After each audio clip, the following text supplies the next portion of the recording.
My son and his wife lost their house in a storm. Since she was pregnant, I gave them my master bedroom. When the twins were born, my daughter-in-law hung a sign on the door for my wife. No entry for the filthy old hag. The shrew panicked when she saw my reaction. Subscribe to the channel for more stories like this and comment the city you're watching from. My name is Aaron, and at 66 years old, I thought I had seen everything life could throw at me. I was wrong. The call came on a Tuesday evening in late September, just as I was settling into my recliner with a cup of coffee and the evening news. "Dad, we lost everything." Ryan's voice was barely audible through the static of what I assumed was a bad connection. My son, 32 years old, and usually so composed, sounded like he was about to break. "What do you mean, son? Slow down." "The storm, Dad. The tornado touched down right on our street. Our house. It's gone. Completely gone." I could hear Evelyn crying in the background, and something else, the sound of wind and chaos that told me this wasn't just dramatic exaggeration. I didn't hesitate. "Come here, both of you, right now." "But Dad, Evelyn's 8 months pregnant, and we don't want to be a burden." "Ryan," I cut him off, with the voice I used when he was 12, and trying to negotiate his way out of chores. "You're my son. This is your home too. Get in the car and drive here now." "Or." They arrived 3 hours later, looking like refugees from a war zone. Evelyn's blonde hair was matted with dust and debris, her maternity dress torn at the shoulder. Ryan looked shell-shocked, his hands shaking as he helped his wife out of their battered Honda. I watched from my front window as they stood in my driveway, looking at my modest 2-bedroom house like it was a temporary shelter, rather than the home where Ryan had grown up. "Thank you so much, Aaron," Evelyn said as I opened the door. But there was something in her voice that made me pause. Not gratitude exactly, but something more calculating. She was already looking past me, surveying the interior of my house with the kind of intensity you'd expect from someone planning renovations. "Don't mention it," I replied, though something in my gut was already whispering warnings I chose to ignore. "Your family." That first night, I gave them my bedroom, the master suite with its own bathroom, and the view of the back garden where my late wife, Martha, had spent so many happy hours. I moved my things into the small guest room, telling myself it was temporary, just until they got back on their feet, just until the baby came and they could find a new place. "Are you sure about this, Dad?" Ryan asked as he helped me carry my clothes to the smaller room. "We could take the guest room." "Nonsense. Evelyn needs the space, especially with the baby coming. Besides, I don't need much room. Never did." But even as I said it, I caught a glimpse of Evelyn in the doorway of what was now their room. She wasn't looking grateful or apologetic. She was examining the crown molding with the eye of someone taking inventory. When she noticed me watching, she quickly smiled and placed a protective hand on her belly. "You're too kind, Aaron. Really. We'll make this up to you somehow." The first week passed quietly enough. I cooked breakfast every morning, scrambled eggs, bacon, toast cut, just the way Ryan liked it since he was a boy. Evelyn would emerge from the bedroom around 10, always commenting on how tired pregnancy made her, how difficult it was to sleep in a strange place. She never offered to help with meals or cleaning, but I told myself she was carrying my grandchild. She needed rest. It was the small things that started to bother me first. The way she rearranged my kitchen cabinets without asking, claiming she needed things at a height she could reach safely. The way she moved my reading chair from its spot by the window where I'd sat every evening for 12 years, saying the angle was bad for watching television. When I mentioned it to Ryan, he just shrugged. "You know how women get when they're nesting, Dad. Evelyn's just trying to feel comfortable. It's temporary anyway." But it didn't feel temporary. It felt like I was slowly becoming a guest in my own home. 2 weeks in, I came back from my weekly grocery run to find Evelyn on the phone in what used to be my bedroom, speaking in hushed tones. When she saw me in the hallway, she quickly ended the call. "Just checking in with my sister," she said, but her smile didn't reach her eyes. "She's worried about us, you know, thinks we should be looking into more permanent arrangements." "What kind of arrangements?" Evelyn's hand moved to her belly again, a gesture I was beginning to recognize as her way of deflecting difficult conversations. She thinks older people sometimes prefer having their space, that maybe you'd be happier in a smaller place, something easier to maintain. The words hit me like a physical blow. I'd lived in this house for 28 years. Martha and I had bought it when Ryan was 4, had planned to grow old here together. Every room held memories, every corner told a story of the life we'd built. "This is my home, Evelyn. I'm not going anywhere." "Of course not. I just meant that my sister doesn't understand how generous you're being, how family takes care of family." But there was something in her eyes, a flash of annoyance that she quickly covered with another smile. That night, I lay in the narrow guest bed listening to the sounds of my own house, Ryan and Evelyn's voices, carrying through the thin walls, the creak of floorboards I'd walked on for decades. But now those sounds felt foreign, like I was eavesdropping on strangers who had moved into a place that was supposed to be mine. I told myself I was being paranoid. Evelyn was young, pregnant, and traumatized from losing her home. Of course, she was trying to create some sense of control and comfort. Of course, she was thinking about the future. She was about to be a mother. These were normal concerns, normal behaviors. But deep down, in a place I wasn't ready to acknowledge yet, I was beginning to understand that the storm that had destroyed their house had brought something much more dangerous into mine. Something that was already taking root, spreading through the rooms like an invasive species I'd welcomed in out of love for my son. As I finally drifted off to sleep that night, I had no idea that the real storm was just beginning. The twins arrived on a cold Thursday morning in early November. I spent 14 hours pacing the hospital waiting room, drinking terrible coffee from plastic cups and watching young couples come and go with their new babies. When Ryan finally emerged, exhausted but beaming, I felt a surge of joy I hadn't experienced since Martha's passing. "Dad, meet your grandchildren, James and Emma." They were perfect, tiny, red-faced, and completely helpless in that way that makes you want to protect them from everything the world might throw at them. I held James first, his small fingers wrapping around mine with surprising strength, and I felt something shift inside my chest. These children would need their grandfather. They would need stability, love, and the kind of wisdom that only comes with age. "They're beautiful, son, just beautiful." Evelyn looked exhausted but triumphant from her hospital bed, accepting congratulations and flowers like a queen holding court. When the nurses asked about going home arrangements, she took charge immediately. "We'll need the master bedroom set up as a nursery space," she told Ryan, not asking, just stating facts. 2 cribs, obviously, and we'll need that big dresser moved out to make room for the changing station. Your father can help with the heavy lifting. Monk. I watched Ryan nod along, too overwhelmed with new parenthood to question anything. "Whatever you need, honey. Dad won't mind helping out." But I did mind, not the helping. I would have moved mountains for those babies. I minded the assumption, the way Evelyn spoke about my house and my belongings like they were community property to be redistributed at her convenience. The first week home with the twins was chaos. I took vacation days from my part-time job at the hardware store to help however I could. I was up at all hours, warming bottles, doing laundry, cooking meals that often went cold because someone was always dealing with a crying baby. Evelyn spent most of her time in the bedroom with the twins, emerging only to give instructions or complain about how hard everything was. "Aaron, could you pick up more diapers? The expensive ones, not the store brand. These babies have sensitive skin." "Aaron, the water pressure in the shower is terrible.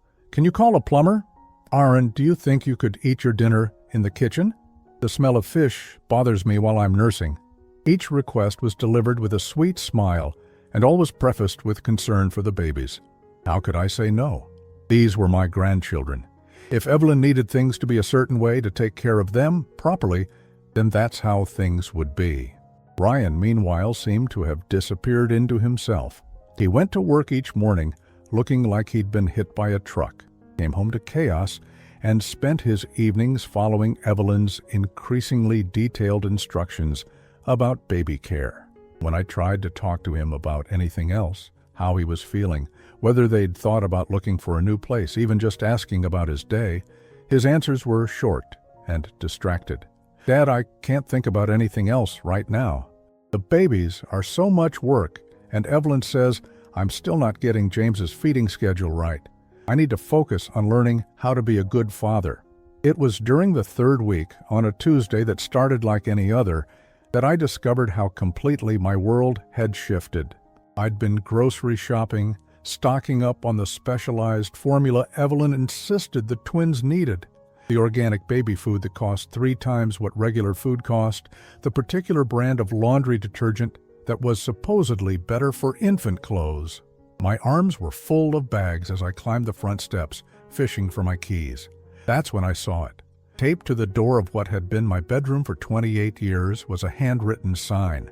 The letters were large, written in black marker on bright yellow paper, impossible to miss. "Nasty old hag, keep out."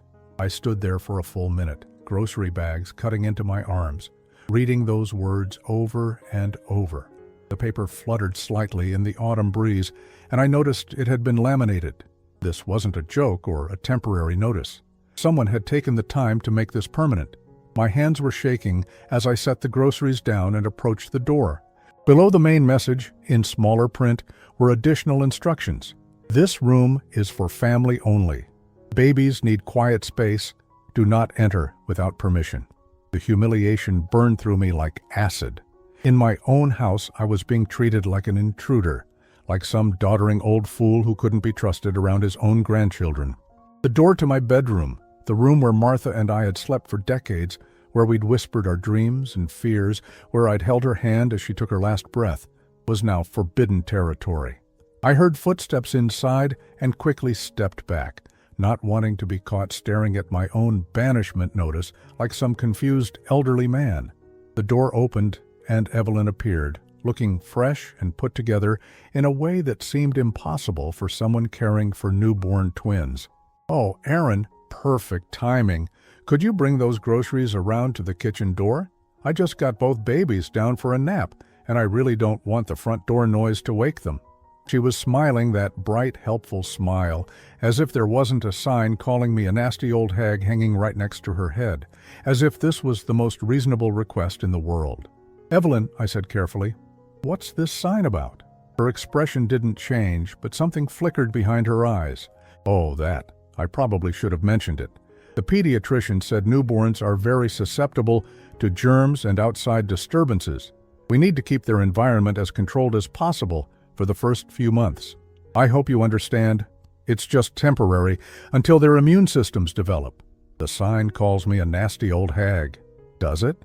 She tilted her head, looking at the sign as if seeing it for the first time. "Oh my goodness, I didn't realize." Ryan wrote that when he was really frustrated about the babies not sleeping.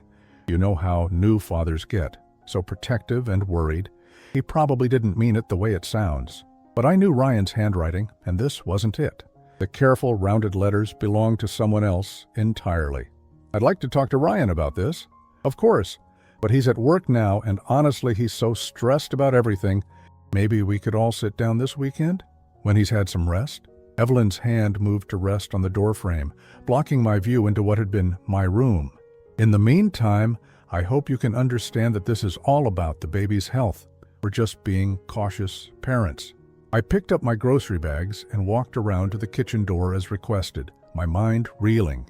Every instinct I had was screaming that something was wrong, that this went far beyond new parent anxiety or medical precautions. But what could I say? That I was being paranoid? That I thought my daughter-in-law was deliberately trying to humiliate me in my own home? That evening, Ryan came home to find me waiting in the living room. I'd spent hours thinking about how to approach this, how to express my concerns without sounding like a bitter old man who resented sharing his space. "Son, we need to talk about that sign on the bedroom door." Ryan looked genuinely confused for a moment. Then his face flushed red. "Dad, I'm sorry about that. Evelyn told me you saw it. I was just so tired, and the babies had been crying for hours, and I wasn't thinking clearly when I wrote it." So he was going to lie to me. My own son was going to look me in the eye and lie about something I could easily verify. "Ryan, that's not your handwriting." "What?" "Of course it is. I mean, maybe it looks different because I was tired, and you think it's appropriate to call your father a nasty old hag." The flush deepened. "I didn't mean it that way. You know I respect you, Dad. It's just, having newborns is so much harder than I expected. Evelyn says I need to be more protective of their space, more careful about germs and noise. I guess I got a little carried away."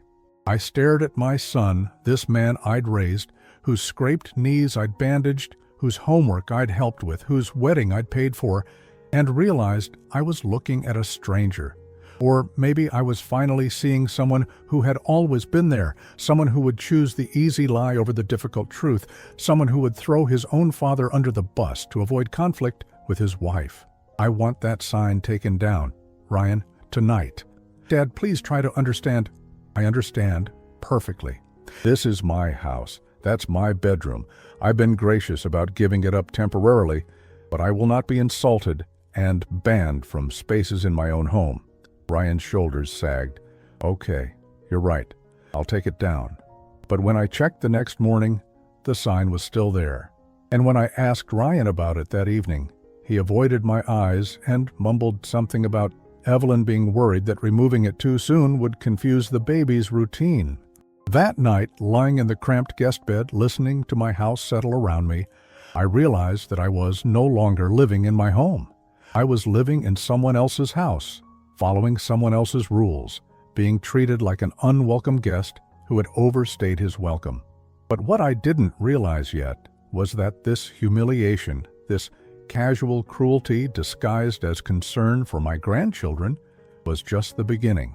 The real nightmare was still taking shape in the shadows, and soon I would discover just how far Evelyn was willing to go to claim what she believed should be hers. The mail stopped coming to me in December. I didn't notice at first. With the chaos of newborn twins and the constant tension in the house, I wasn't paying attention to the small details.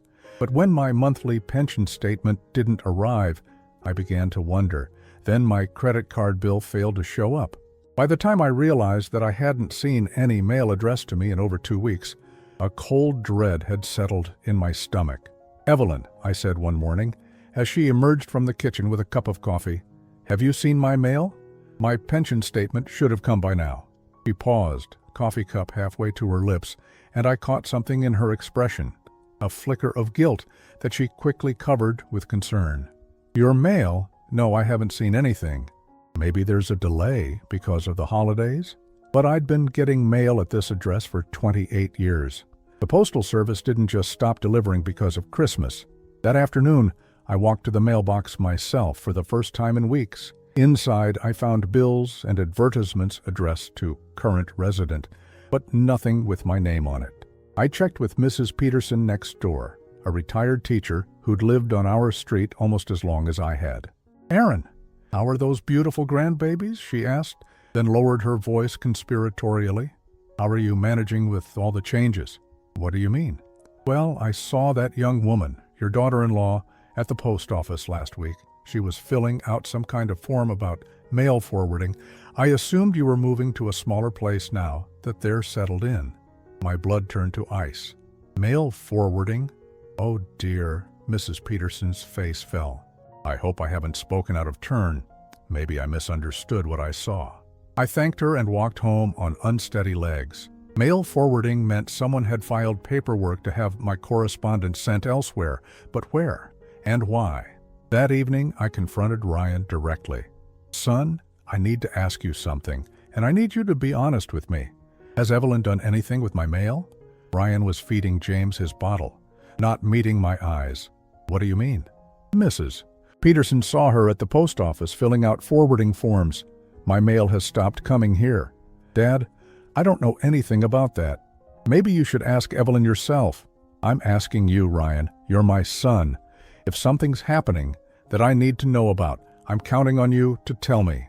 For a moment, I thought I saw the boy I'd raised, the one who used to confess his mistakes and face the consequences rather than live with the guilt. But then Evelyn's voice drifted from the bedroom where she was changing Emma's diaper. "Ryan, could you bring me that new pack of wipes when you're done?" The moment passed. "I really don't know anything about the mail, Dad. Evelyn handles most of the household stuff now." The next day, I drove to the post office myself. Behind the counter, a young clerk with tired eyes listened to my explanation with growing discomfort. "Sir, I can't give you specific details about forwarding requests without proper identification and documentation, but I can tell you that a forwarding order was filed for this address on November 28th. November 28th, just 2 weeks after the twins were born. While I'd been helping with night feedings and diaper changes, someone had been systematically cutting me off from my own correspondence. Where is my mail being forwarded to?" "I'm sorry, sir, but I can't release that information.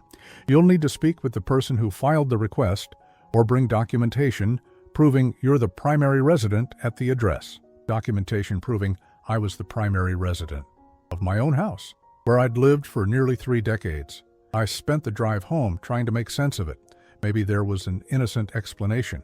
Maybe Evelyn had been trying to help in some misguided way, thinking she was protecting me from stress or handling administrative tasks while I dealt with the grief of losing my bedroom and my routine. But when I arrived home, I found something that shattered any remaining hope for innocent explanations. The front door was locked. Not just the handle lock, but the deadbolt too, the one that could only be engaged from inside. I knocked, waited, knocked again. Finally, Evelyn appeared, looking flustered. "Aaron, there you are. I was wondering where you'd gone." The door was locked. "Oh yes. The pediatrician said we need to be more careful about security with the babies. You know how dangerous it is these days. All those stories about break-ins and kidnappings. We decided it was better to keep everything locked up tight." "Evelyn, I live here. You can't lock me out of my own house." "Of course not. I'm so sorry. I didn't realize you'd gone out. From now on, just knock and one of us will let you in. It's not a big deal, is it?" But it was a big deal. It was a huge deal. I was being treated like a visitor who needed permission to enter my own home. That weekend, while Ryan was grocery shopping and Evelyn was napping with the babies, I decided to retrieve some personal documents from my desk in the living room. What I found made my hands shake with rage and fear. The desk drawer where I kept important papers and birth certificates, insurance policies, the deed to the house, was empty. Not just disorganized or rifled through, completely empty. I searched frantically through other drawers, other rooms, anywhere those documents might have been moved for safekeeping. Nothing. 28 years of carefully maintained records, gone. When Ryan returned from the store, I was waiting for him in the kitchen, the empty desk drawer sitting on the table between us. "Where are my papers, Ryan?" His face went pale. "What papers?"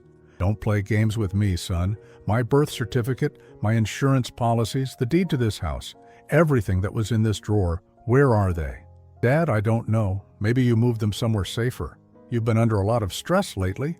"Are you suggesting I'm losing my memory?" "No, that's not what I meant. It's just, maybe you forgot where you put them?" I stared at my son, this man who was suggesting that his 66-year-old father was becoming senile rather than facing the obvious truth, that someone in this house had stolen my personal documents. "Ryan, those papers didn't walk away by themselves. Someone took them.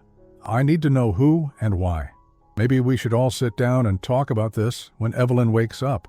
She might know where my documents are. Why would she know where my private papers are?" Ryan's mouth opened and closed like a fish gasping for air. "I just meant she's been helping organize things around the house. Maybe she moved them somewhere for safekeeping." Safekeeping. The word tasted bitter in my mouth. Everything that was happening to me was being described as for my own good, for safekeeping, for my protection. That night, I lay awake listening to the sounds of my house and thinking about patterns, the mail forwarding, the locked doors, the missing documents. Each incident could be explained away individually, but together, they painted a picture that made my blood run cold. Someone was systematically isolating me from the outside world and removing my ability to prove who I was or what I owned. Someone was creating a situation where I would appear to be a confused old man who couldn't manage his own affairs. But why? What was the end game? The answer came to me in a flash of understanding so clear and terrible that I sat bolt upright in bed. If someone wanted to have me declared mentally incompetent, they would need evidence of confusion and disorientation. They would need to show that I couldn't handle my mail, couldn't remember where I put important documents, couldn't be trusted with basic responsibilities like locking doors or managing my finances. They would need to make me appear helpless and dependent, someone who needed a guardian to make decisions for him. And if that guardian happened to be my son Ryan, and if Ryan happened to be completely under the influence of his manipulative wife, then Evelyn would effectively control everything: my house, my money, my life. I thought about the look in her eyes when she'd surveyed my house that first night, the way she'd immediately started rearranging things, the calculating tone in her voice when she suggested I might be happier in a smaller place. I remembered her sister's convenient advice about older people preferring their own space. This wasn't about helping me or protecting the babies. This was about taking everything I had built and worked for over a lifetime. This was about erasing Aaron the homeowner, Aaron the independent man, Aaron the grandfather who might interfere with her plans. But I wasn't going to let that happen, not without a fight. The next morning, I got dressed early and drove to the bank where I'd done business for 15 years. If my suspicions were correct, Evelyn's next move would be to gain access to my financial accounts. I needed to protect what I could while I still legally could. "Mr. Henderson," the branch manager greeted me warmly. "How are those new grandbabies?" "They're wonderful, Tom, but I need to make some changes to my accounts, security measures." For the next hour, I moved money into accounts that required multiple forms of identification to access, changed passwords, and set up alerts for any attempts to access my funds. If someone was going to try to take control of my finances, they were going to find it much harder than they expected. As I drove home, I felt something I hadn't experienced in months, a sense of control, of fighting back, instead of just enduring. But I also knew that what I'd discovered was just the tip of the iceberg. If Evelyn was bold enough to steal my mail and my documents, if she was confident enough to lock me out of my own house, then she had a plan that went far beyond simple manipulation. And I was running out of time to figure out what that plan was before it was too late to stop it. The idea came to me on a sleepless night in early January, as I listened to Evelyn's voice through the thin walls, speaking on the phone in hushed tones that carried just enough for me to catch fragments. "Much worse lately? Can't remember simple things? Left the stove on yesterday. Really worried about his safety."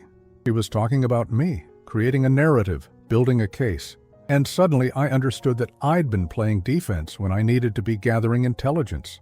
If Evelyn wanted to paint me as a confused old man losing his faculties, then that's exactly what I would become.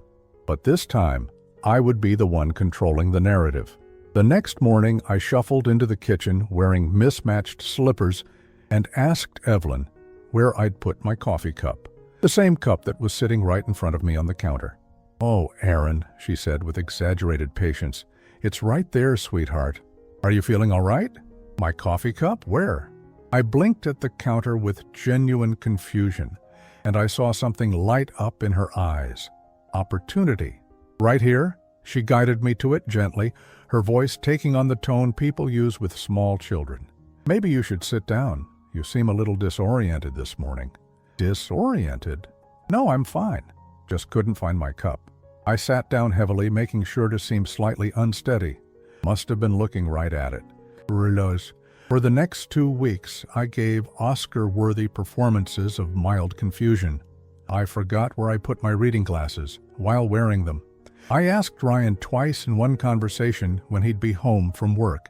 I stood in front of the open refrigerator looking puzzled, then asked Evelyn if we had any milk while staring directly at a full gallon. Each incident was small, believable, the kind of thing that could happen to anyone under stress. But I watched Evelyn catalog every moment, and I saw the satisfaction grow in her expression. She started mentioning my confusion to Ryan, to neighbors, to anyone who would listen. "Poor Aaron," she'd say with a concerned sigh. "I think the stress of having us here, plus losing Martha, plus his age, it's all catching up with him. Yesterday he couldn't remember how to work the microwave. But while I was playing the part of a failing old man, I was also documenting everything. During my confused wanderings around the house, I was actually searching for my missing documents and any evidence of Evelyn's plans. I installed a small recording device behind the loose baseboard in the hallway, a trick I'd learned during my years as a maintenance supervisor at the plant. The recordings were devastating. "The old fool is falling apart faster than I expected." Evelyn's voice was crystal clear through the tiny speaker as I played back 3 days of conversations. "Ryan's finally starting to see it too. Yesterday, Aaron asked him the same question 4 times in an hour. Are you sure he's not just pretending?" Ryan's voice sounded uncertain, guilty. "Pretending to have dementia? Come on, Ryan. Who would do that? Besides, look at the evidence. He can't manage his mail. He's lost important documents. He leaves doors unlocked. He forgets conversations we just had. These are classic signs. But he seems fine when he's talking about the twins or when he's helping with repairs around the house. That's how it starts." Evelyn's voice was patient, educational. "The decline is gradual. Some abilities remain while others fade. But it's only going to get worse, and we need to be prepared." "Prepared for what?" "Ryan, your father can't live alone anymore." "What happens when he forgets to turn off the stove and burns the house down? What happens when he wanders outside and gets lost? We have a responsibility to protect him, even if he doesn't understand that he needs protection." There was a long pause, then Ryan's voice, smaller now. "What are you saying?" "I'm saying we need to start looking into guardianship options. Legal guardianship, so we can make decisions about his care, his finances, his living situation. There are some wonderful assisted living facilities that specialize in memory care." My hands were shaking as I stopped the recording. Guardianship, the word I'd been dreading, the trap I'd walked into, with my eyes wide open. If Ryan gained legal guardianship over me, I would lose the right to make any decisions about my own life. Where I lived, how I spent my money, who I could see, all of it would be controlled by my son and, by extension, his wife. But the recordings proved what I'd suspected. Evelyn wasn't just taking advantage of a deteriorating situation. She was creating it. Every confused moment, every lost document, every locked door was part of a systematic plan to make me appear incompetent. I continued my charade while gathering more evidence. I found my documents hidden in a box in the basement, along with copies of pamphlets for memory care facilities and legal forms for declaring someone mentally incompetent. I photographed everything with a camera I'd hidden in my coat pocket. The most damning evidence came from Evelyn's laptop, which she left open one afternoon while dealing with a crying baby. A quick glance showed browser history full of searches. How to prove elderly parent is incompetent, signs of dementia in older adults, legal guardianship process, and most chilling of all, how long does guardianship process take? But it was the email I found that made my blood run cold. The message was to someone named Gloria P. Attorney, with the subject line, "Regarding A. Henderson's situation." Gloria, as we discussed, the subject's mental decline is progressing exactly as expected. My husband is finally accepting that his father needs professional care. We should be ready to file within the next 30 days. The documentation you requested is attached. Photos of the subject's confusion, witness statements from neighbors, medical concerns. Also attached are financial records showing he's no longer capable of managing his accounts responsibly. Please review and let me know what additional evidence you need. As agreed, your fee will be paid from the estate once guardianship is established. E.H. I photographed the email with trembling hands, my mind reeling. Evelyn had hired a lawyer. She had a timeline. She was building a legal case with fabricated evidence and witness statements from neighbors who'd been fed a steady diet of stories about my declining mental state. But the most important detail was in that final line. The lawyer's fee would be paid from the estate, my estate. Once guardianship was established, Evelyn would have access to everything I owned, everything I'd worked for, everything I'd planned to leave to my grandchildren. This wasn't just about having a place to live or getting help with bills. This was about taking everything. That night, I lay in the narrow guest bed and planned my counterattack. Evelyn thought she was playing chess while I stumbled around like a confused old man knocking over checkers pieces. But I'd been documenting her game, learning her strategy, and now I was ready to show her what a real chess player could do. The first step was protecting my assets even further. I visited my lawyer, not the one Evelyn had hired, but Jim Morrison, who'd handled Martha's will and had known me for 20 years. "Aaron, what can I do for you?" Jim's face showed concern as I sat across from his desk. "You look tired, friend." "Jim, I need to make some changes to my will and set up additional protections for my accounts, and I need to do it in a way that won't be obvious to certain people." I explained the situation carefully, showing him some of the evidence I'd gathered. Jim's expression grew darker with each detail. "Aaron, this is elder abuse. We could file charges right now." "Not yet. If I move too soon, they'll just claim I'm having paranoid delusions. I need to let them make their move first, document everything, and then crush them completely. That's a dangerous game." "Maybe. But it's the only way to make sure this never happens to another family, and the only way to show Ryan what his wife really is."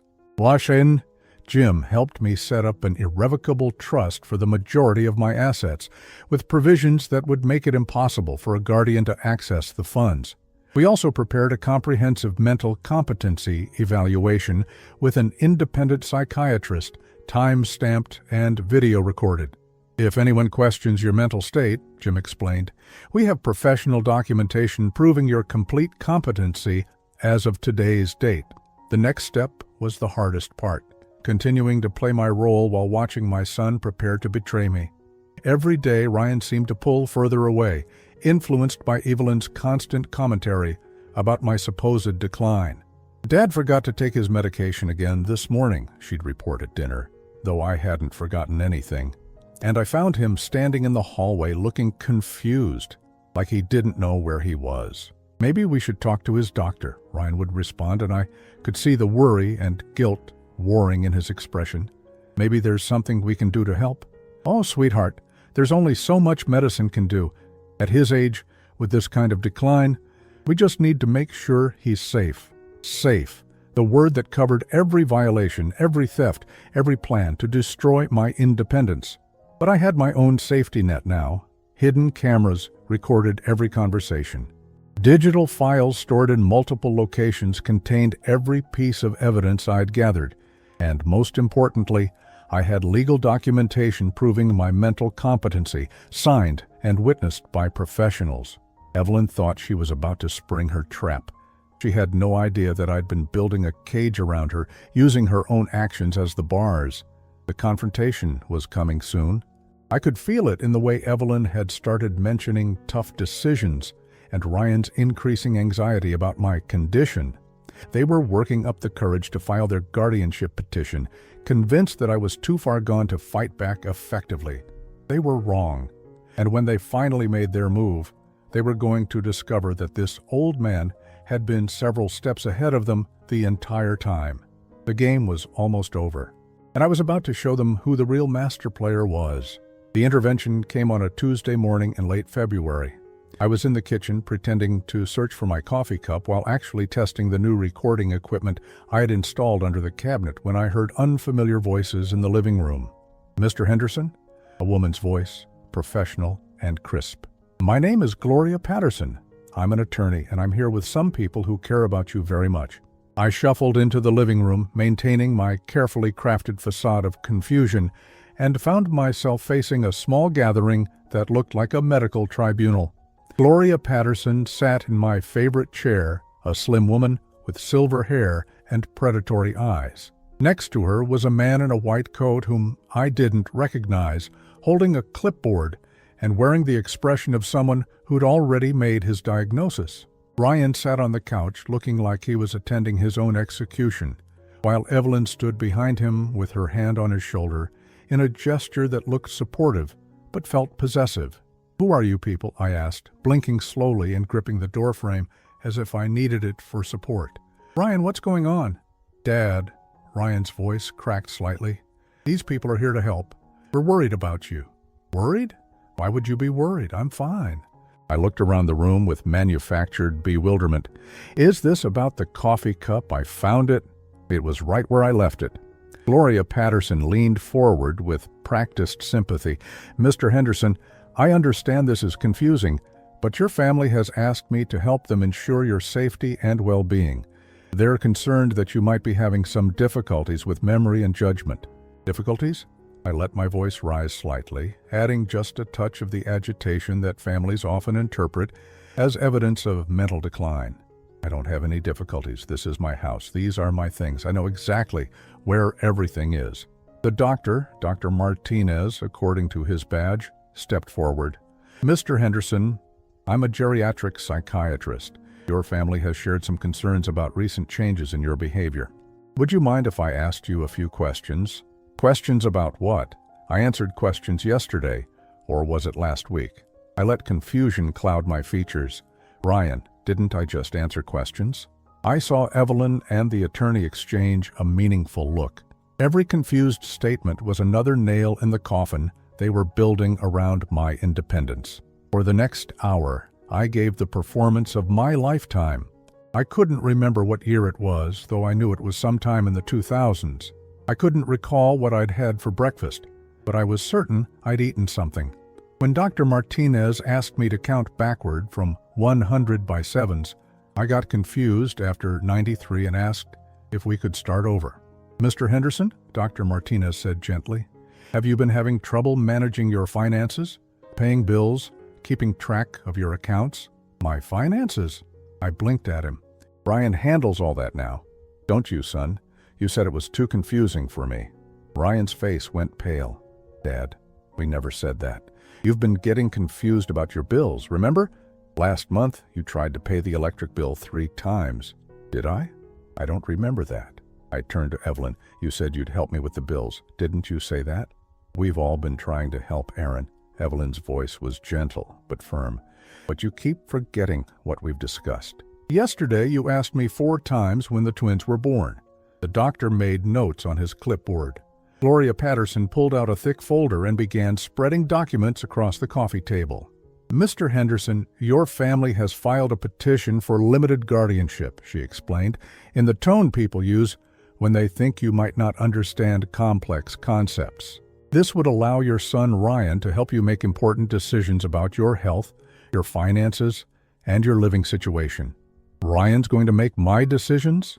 I looked at my son with what I hoped appeared to be genuine confusion and hurt. But I can make my own decisions. This is my house.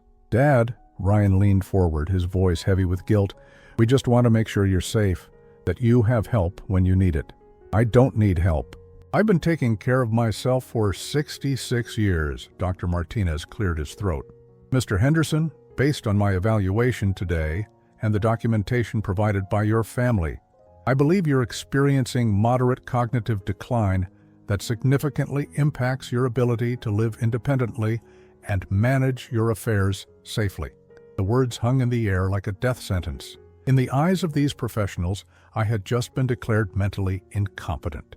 My rights to control my own life were about to be stripped away and handed over to my son, and by extension, to the woman who had orchestrated this entire charade. Gloria Patterson began pulling out forms.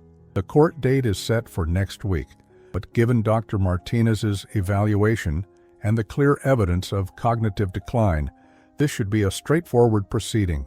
Ryan, you'll need to sign these guardianship papers, and we'll need to discuss the management of your father's assets. His assets? Ryan looked uncomfortable. I thought this was just about making sure he was safe. Of course, Evelyn said smoothly, but someone needs to make sure his finances are protected too. You can't expect him to manage his pension and savings in his condition. I watched the trap snap shut around my son. He was going to sign papers that would give him legal control over everything I owned, and he still didn't understand that he was just a puppet in his wife's elaborate scheme. But it was time to cut the strings.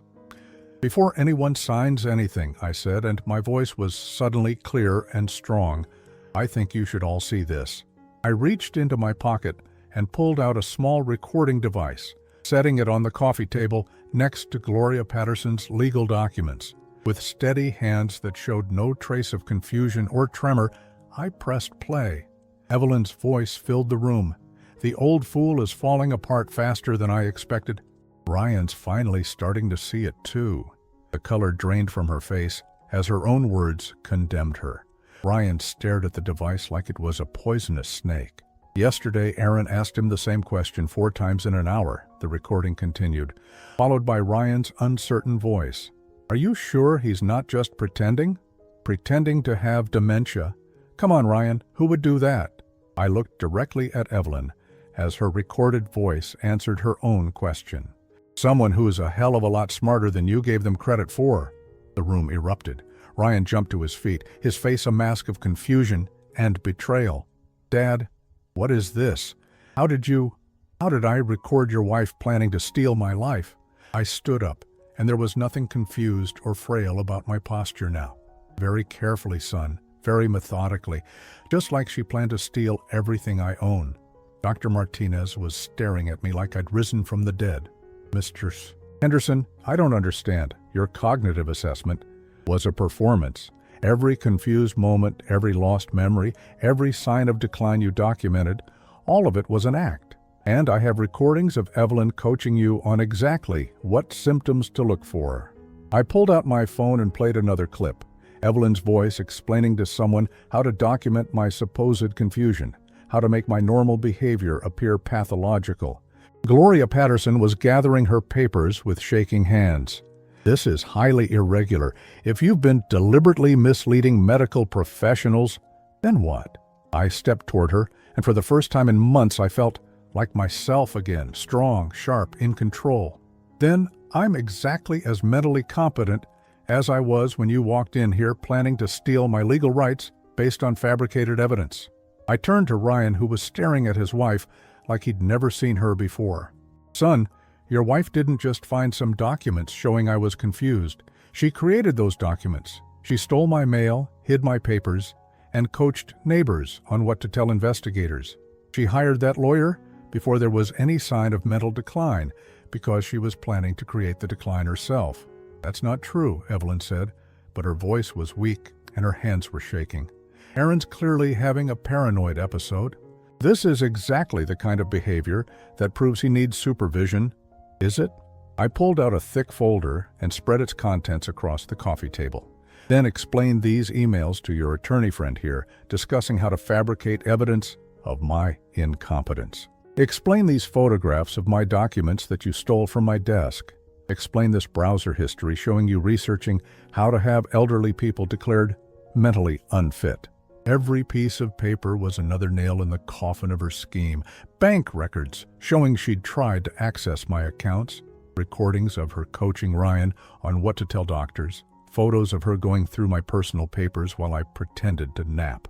And explain this, I said, pulling out the final document, a professional psychiatric evaluation conducted last week by an independent doctor, proving that I am mentally competent and have been throughout this entire ordeal. Doctor. Martinez grabbed the evaluation and read it quickly, his face growing redder with each line. Mr. Henderson, you deliberately misled me during my assessment. You made me file a false report. You filed the report you wanted to file, doctor. I just gave you the performance that confirmed your preconceptions. If you'd done a real evaluation instead of rubber stamping what Evelyn told you to find, you might have caught the deception. Gloria Patterson was backing toward the door. I need to consult with my client. This situation has become very complicated. Your client is sitting right there, I pointed at Evelyn, and the situation is actually very simple. You conspired to defraud an elderly person out of his legal rights and his property.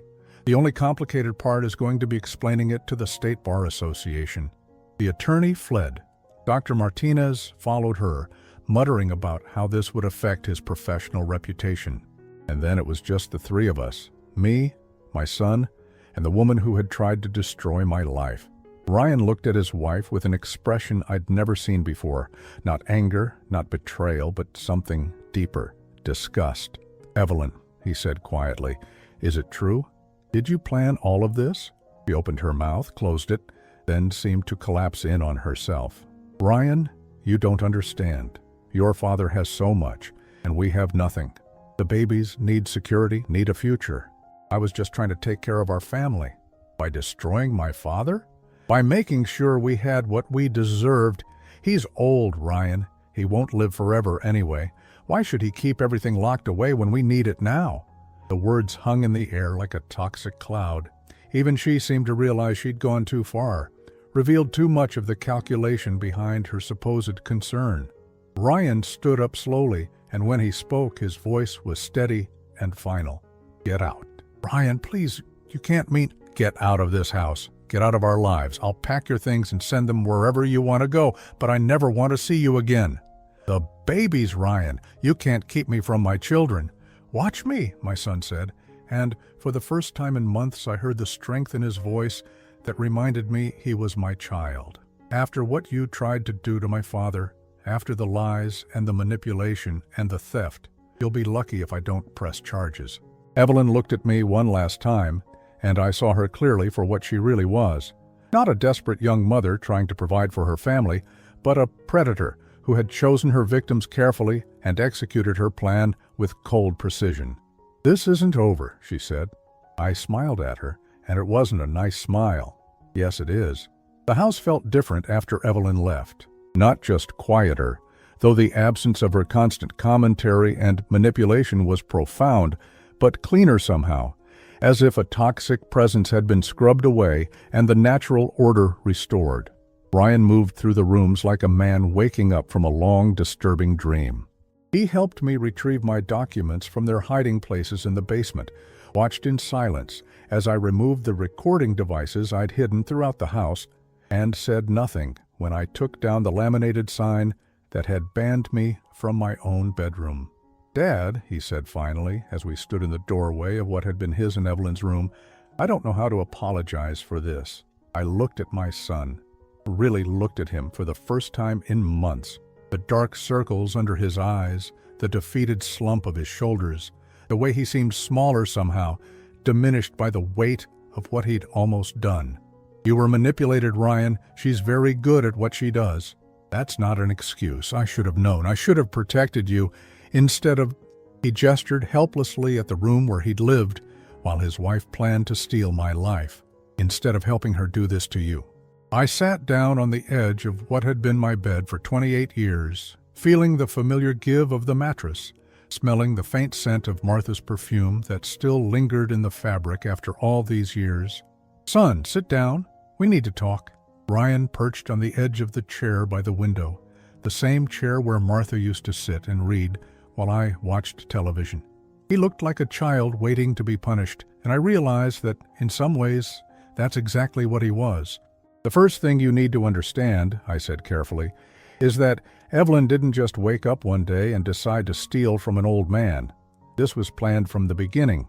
She researched me before she ever met you. She knew about my assets, my property, my vulnerabilities. You weren't her husband, Ryan. You were her access point." His face crumpled. "How can you be sure?"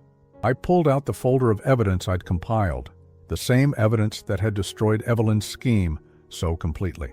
"Because I did my own research after I realized what was happening.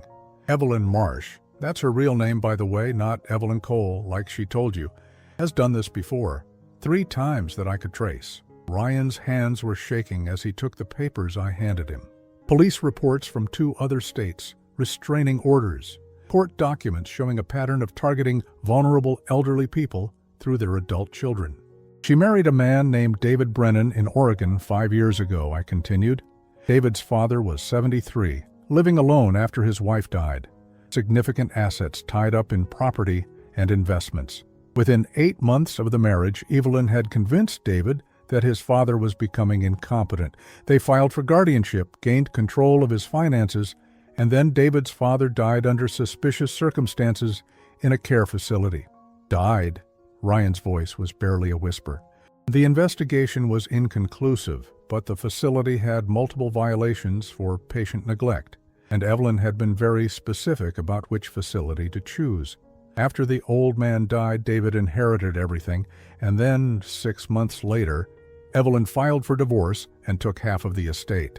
I watched my son process this information, watched him understand how close he'd come to being not just a victim, but an accomplice to something much darker than theft.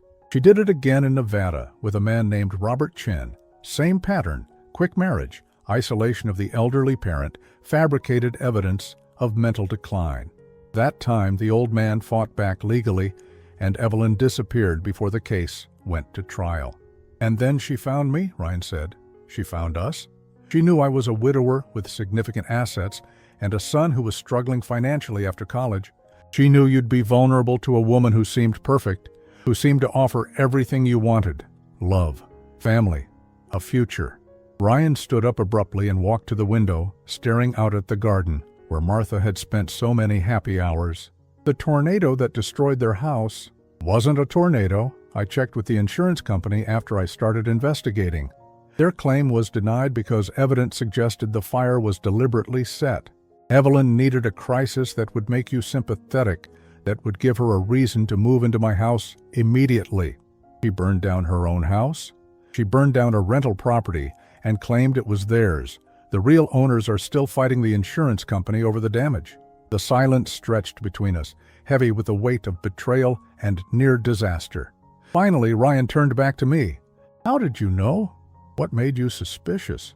I thought about that question, about the moment when my parental instincts had overridden my desire to be helpful and welcoming. It was the way she looked at my house that first night.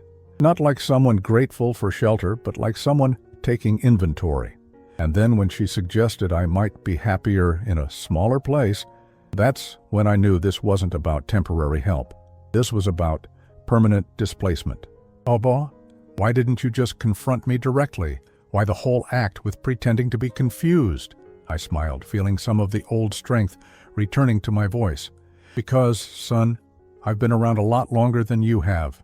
I know that when someone is being manipulated, you can't just tell them they're being manipulated. They have to see it for themselves. If I'd accused Evelyn without proof, you would have thought I was jealous or paranoid or actually suffering from dementia. Right? So you gathered proof. I gathered enough proof to hang her legally and enough evidence to show you exactly who you married.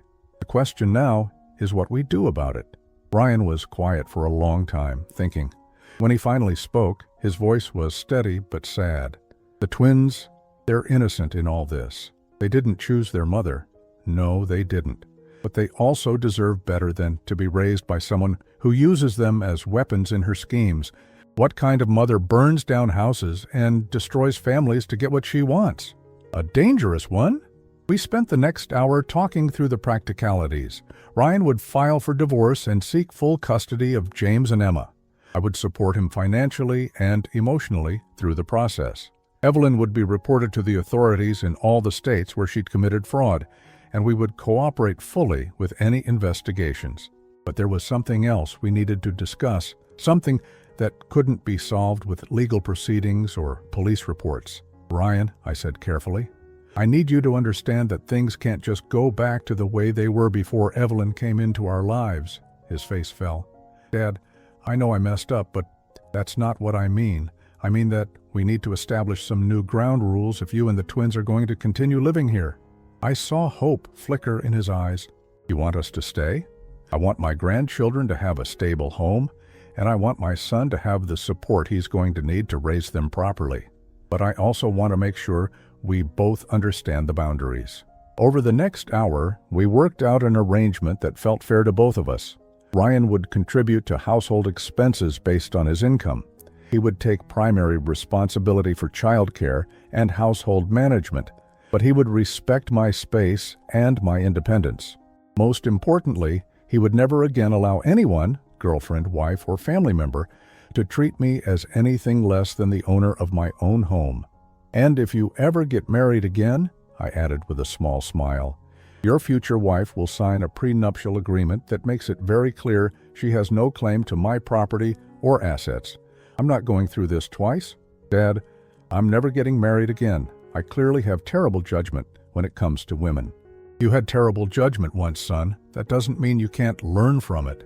2 weeks later, I stood in my kitchen making breakfast for 3 generations of Hendersons.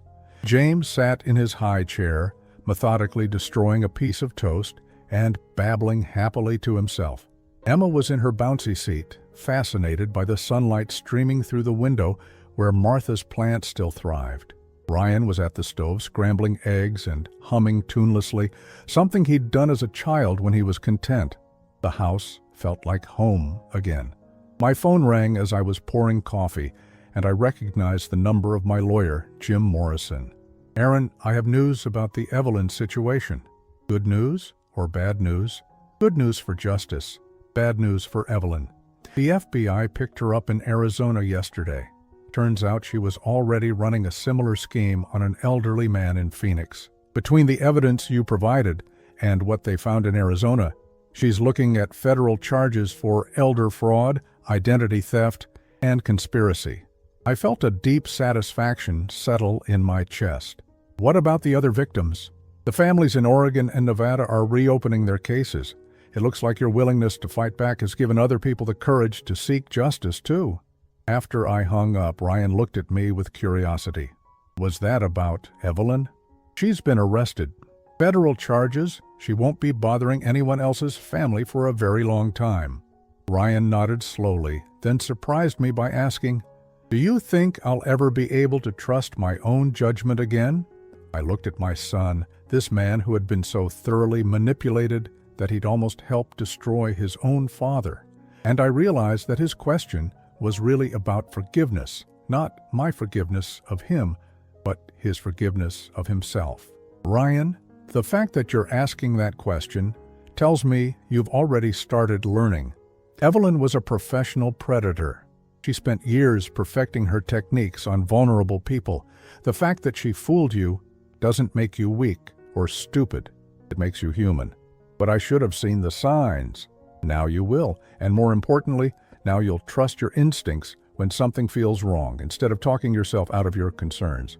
That afternoon I walked through my house again, truly mine, and felt something I hadn't experienced in months: peace.